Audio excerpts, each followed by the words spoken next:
Here at 7, it's a decision that could prevent some cities from ever hosting the Final Four or other NCAA tournament games again. The NCAA creating anti-discrimination policies that cities must now follow, and if they don't, they're not going to be allowed to bid for Final Fours. RTV6's Derek Thomas looking into what this all could mean for Indianapolis. The Final Four is due back in Indianapolis in 2021. That event pumped an estimated $71 million into our economy when our city hosted it back in 2015. The good news is Indianapolis already has an anti-discrimination ordinance. Very progressively, back in 2005, this city said we are going to protect and welcome those, no matter their sexual orientation and gender identity. That distinguishes us from other cities. That gives us a leg up when we're looking to compete with other major cities, specifically for NCAA events.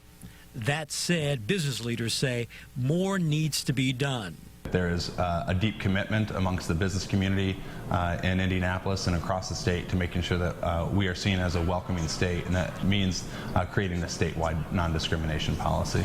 It's important that we have statewide protections that are equal throughout the state, so people driving to an event here and say a Final Four don't drive through an area that's not covered, then one that is, and one that may or may not be. So it's important that we have statewide protections so the whole state is seen as welcoming. While that is being worked on, the Indiana Sports Corporation is reeling in more NCAA events for next year.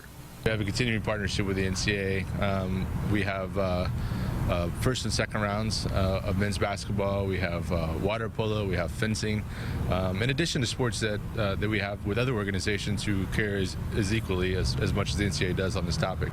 Momentum for an all-encompassing statewide anti-discrimination law continues to build. It will be interesting to see how that develops in the next legislative session. Derek Thomas, RTV6.